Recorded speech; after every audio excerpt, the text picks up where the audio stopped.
سورہ بقرہ سورت نمبر 2۔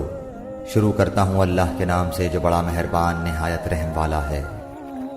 جب تم نے ایک شخص کو قتل کر ڈالا پھر اس میں اختلاف کرنے لگے اور تمہاری پوشیدگی کو اللہ تعالیٰ ظاہر کرنے والا تھا، ہم نے کہا کہ اس گائے کا ایک ٹکڑا مقتول کے جسم پر لگا دو، وہ جی اٹھے گا۔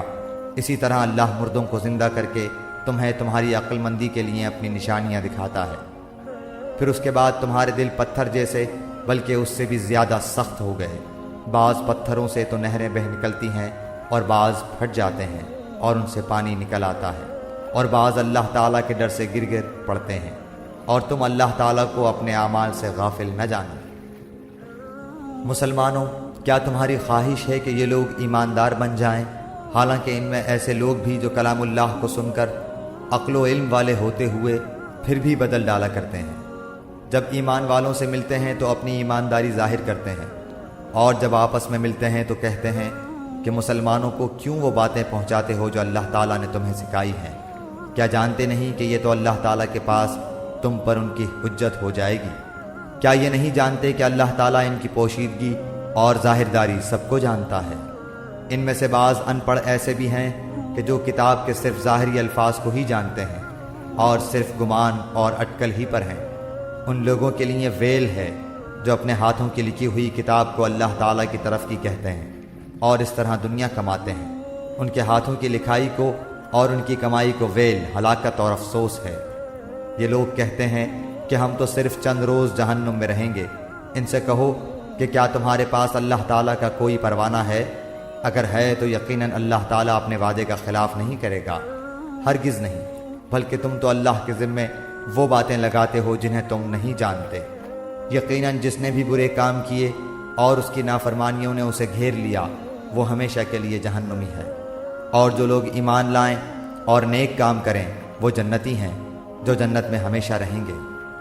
اور جب ہم نے بنی اسرائیل سے وعدہ لیا کہ تم اللہ تعالیٰ کے سوا دوسرے کی عبادت نہ کرنا اور ماں باپ کے ساتھ اچھا سلوک کرنا، اسی طرح قرابت داروں، یتیموں اور مسکینوں کے ساتھ اور لوگوں کو اچھی باتیں کہنا، نمازیں قائم رکھنا اور زکوٰۃ دیتے رہا کرنا، لیکن تھوڑے سے لوگوں کے علاوہ تم سب پھر گئے اور منہ موڑ لیا۔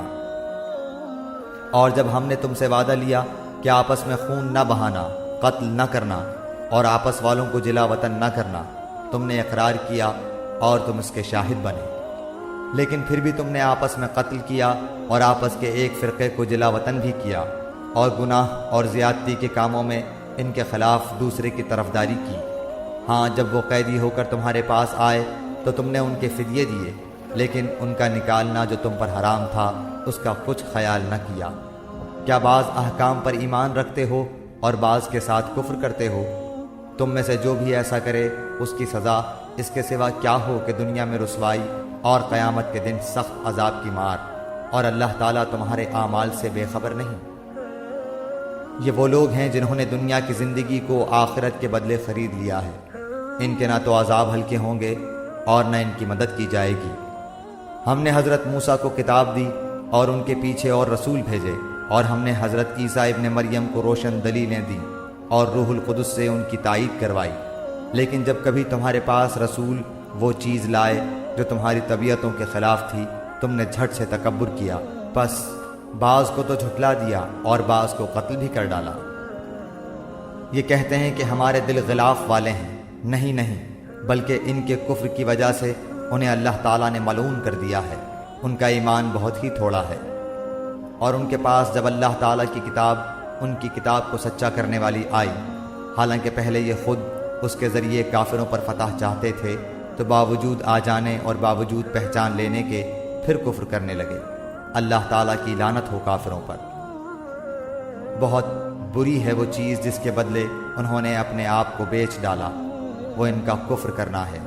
اللہ تعالیٰ کی طرف سے نازل شدہ چیز کے ساتھ محض اس بات سے جل کر کہ اللہ تعالیٰ نے اپنا فضل اپنے جس بندے پر چاہا نازل فرمایا، اس کے باعث یہ لوگ غضب پر غضب کے مستحق ہو گئے، اور ان کافروں کے لیے رسوا کرنے والا عذاب ہے۔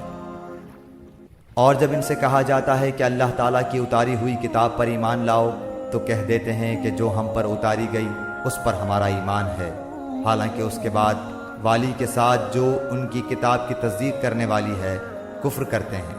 اچھا ان سے یہ تو دریافت کریں کہ اگر تمہارا ایمان پہلی کتابوں پر ہے تو پھر تم نے اگلے انبیاء کو کیوں قتل کیا؟ تمہارے پاس تو موسیٰ یہی دلیلیں لے کر آئے، لیکن تم نے پھر بھی بچڑا پوجا، تم ہو ہی ظالم۔ جب ہم نے تم سے وعدہ لیا اور تم پر طور کو کھڑا کر دیا اور کہہ دیا کہ ہماری دی ہوئی چیز کو مضبوط تھامو اور سنو، تو انہوں نے کہا ہم نے سنا اور نافرمانی کی، اور ان کے دلوں میں بچڑے کی محبت گویا پلا دی گئی بسبب ان کے کفر کے۔ ان سے کہہ دیجئے کہ تمہارا ایمان تمہیں برا حکم دے رہا ہے اگر تم مومن ہو۔ آپ کہہ دیجئے کہ اگر آخرت کا گھر صرف تمہارے ہی لیے ہے، اللہ کے نزدیک اور کسی کے لیے نہیں، تو آؤ اپنی سچائی کے ثبوت میں موت طلب کرو، لیکن اپنے کرتوتوں کو دیکھتے ہوئے کبھی بھی موت نہیں مانگیں گے۔ اللہ تعالیٰ ظالموں کو خوب جانتا ہے۔ بلکہ سب سے زیادہ دنیا کی زندگی کا حریص اے نبی آپ انہی کو پائیں گے۔ یہ حرص زندگی میں مشرکوں سے بھی زیادہ ہیں۔ ان میں سے تو ہر شخص 1000 سال کی عمر چاہتا ہے، گو یہ عمر دیا جانا بھی انہیں عذاب سے نہیں چھڑا سکتا۔ اللہ تعالیٰ ان کے کاموں کو بخوبی دیکھ رہا ہے۔ اے نبی آپ کہہ دیجئے کہ جو جبریل کا دشمن ہو، جس نے آپ کے دل پر پیغام باری تعالیٰ اتارا ہے، جو پیغام ان کے پاس کی کتاب کی تصدیق کرنے والا اور مومنوں کو ہدایت اور خوشخبری دینے والا ہے، تو اللہ بھی اس کا دشمن ہے۔ جو شخص اللہ کا اور اس کے فرشتوں اور اس کے رسولوں اور جبرائیل اور میکائیل کا دشمن ہو، ایسے کافروں کا دشمن خود اللہ ہے۔ اور یقیناً ہم نے آپ کی طرف روشن دلیلیں بھیجی ہیں جن کا انکار سوائے بدکاروں کے کوئی نہیں کرتا۔ یہ لوگ جب کبھی کوئی عہد کرتے ہیں تو ان کی ایک نہ ایک جماعت اسے توڑ دیتی ہے، بلکہ ان میں سے اکثر ایمان سے خالی ہیں۔ جب کبھی ان کے پاس اللہ کا کوئی رسول ان کی کتاب کی تصدیق کرنے والا آیا، ان اہل کتاب کے ایک فرقے نے اللہ کی کتاب کو اس طرح پیچھے ڈال دیا گویا جانتے ہی نہ تھے، اور اس چیز کے پیچھے لگ گئے جسے شیاطین حضرت سلیمان کی حکومت میں پڑھتے تھے۔ سلیمان نے تو کفر نہ کیا تھا، بلکہ یہ کفر شیطانوں کا تھا۔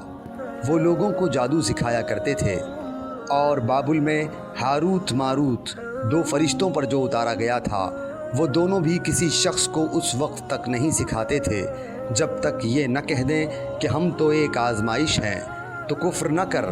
پھر لوگ ان سے وہ سیکھتے جس سے خاوند اور بیوی میں جدائی ڈال دیں، اور دراصل وہ بغیر اللہ تعالیٰ کی مرضی کے کسی کو کوئی نقصان نہیں پہنچا سکتے۔